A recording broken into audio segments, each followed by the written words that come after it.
One of the things that makes annotated bibliographies kind of a pain in the backside is that there are a lot of really specific persnickety rules that you have to follow. The good news is I have done this so many times that I have it like down to a science. So I'm going to walk you through how to format your annotated bibliography. And if you follow these steps, it's going to help you make lots and lots of good points on this assignment. So first of all, we're going to start with our header and our heading. This is an MLA assignment, so this information needs to be correct. So I'm going to change the class. So this is English 1010, period 6.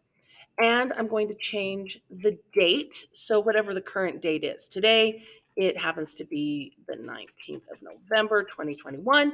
You could also put the name of the or the date the assignment is due. That would be totally fine. Just make sure you have a current date.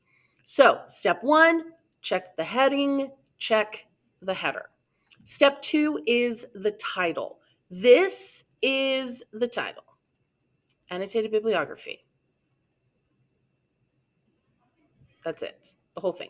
No annotated bibliography for topic, no annotated bibliography for social issue exploration. Nope. Annotated bibliography. 2 words, centered, that's it. Okay, step 3. One of the requirements for your annotated bibliography is to alphabetize them by the first word of the entry. Now, my sample is gibberish, with the exception of one reference that I got from EBSCO. So this is the word, his last name, that I would use to alphabetize this particular entry. So his name starts with a C. My fake gibberish down here starts with an A. So obviously this one would need to go before C. The only way to do this is to cut and paste. Can you sort paragraphs using Google Docs? Yes, you can. The only problem is it is going to treat your citation and your annotation as 2 separate things. They are not 2 separate things. They go together. So you will need to cut and paste to make sure everything is in the right order. So that is your 3rd step. When you're alphabetizing, ignore words like a, and the. And if you've got a title that has a number in it, like 9 causes of child abuse, then that number goes before the letters. That's the rule. Okay, next on the agenda is to remove live links. MLA does require you to include a full URL like this one. However, they should not be live, which means they should not be blue and underlined. So if I scroll through my gibberish, there's another one, there's another one. Okay, I should not be able to see that on yours. Live links gots to go. It's really easy in Google Drive or in Google Docs. Left click, and then you're going to remove the link. That's it. You don't have to highlight anything. You don't need to delete anything. You're just going to remove the link. There's another one. And I think that's all of them. So scroll through your bibliography. Make sure all of those links are gone. Don't delete the address. Just remove the link. Next on the list, when you copy citations or quotes from a source, often you're going to pick up extra formatting. I don't know how well you can see it, but behind this one that I copied from EBSCO, it has a gray background. That is not good. You should not have any extra formatting in your bibliography. That is not correct MLA. And what happens is you put in your citation, and then when you start typing afterwards, it still has the same formatting. This is easy to fix. We're going to select everything that's gray. Make sure I have it all. Then I'm going to come up to the highlight color and select none. And now it's gone. Excellent. So if you've got gray, make it go away. However, sometimes you can't figure out where the formatting came from or how to get rid of it. If that's the case, you can choose Format Clear formatting. Just be aware if you do that, it will get rid of everything, including the italics that you should have. So if you have to use clear formatting, make sure you pay attention to where the italics were and put those back in. Now you can also see that I have all sorts of different sizes and fonts.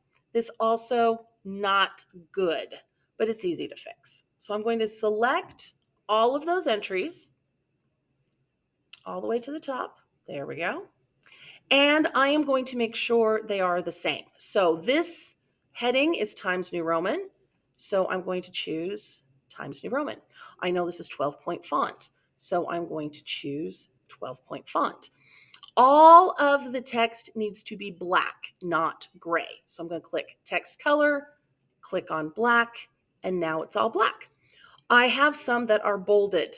Nope. The easiest way to fix this, click bold. It makes everything bold. Unclick bold. Now nothing is bold. And I'm going to make sure everything is double spaced, and it is. So now if I unselect when I scroll through, everything looks exactly the same. Same size, same font. Oh no, I missed some, but that's okay. I can fix it very easily. So do the same thing. Times New Roman, make sure it's 12-point font. It's black. It's not bold. Now we're done. This is what yours should look like. Everything should be the same. Now, finally, we need to talk about the hanging indent.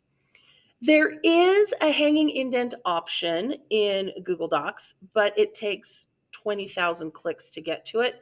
So I'm going to show you the faster but slightly maybe more confusing way. So I have selected all of my citations and my annotations, not the header, not the title. Those all stay separate.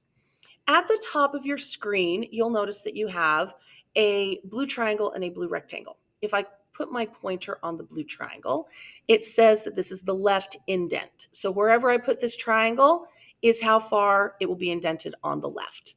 The blue rectangle is the first line indent. So wherever I put that is where the first line will land.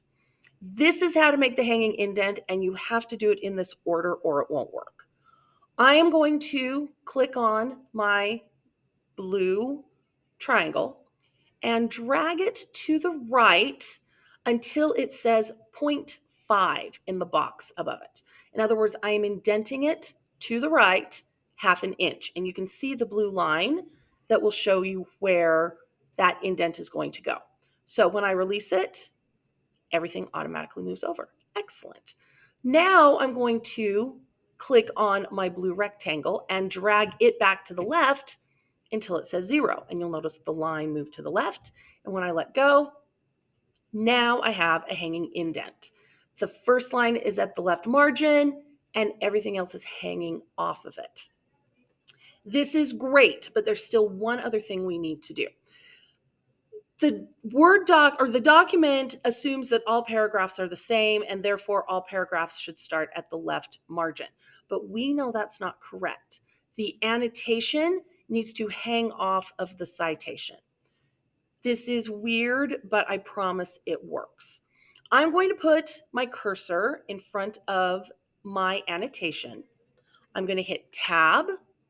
I'm going to hit backspace, and you may need to hit backspace twice. And now we have a correctly formatted entry in our annotated bibliography. The citation starts at the left, everything else hangs off of it. And here's our second one. I know it's my next source because it's at the left margin. So I'll do the same thing again. Indent or tab, backspace, tab, backspace, tab, backspace. That one needs a couple. Tab, backspace. And again, tab, backspace, tab, backspace. And that's all. And I can count how many sources I have by counting how many lines are at the left margin.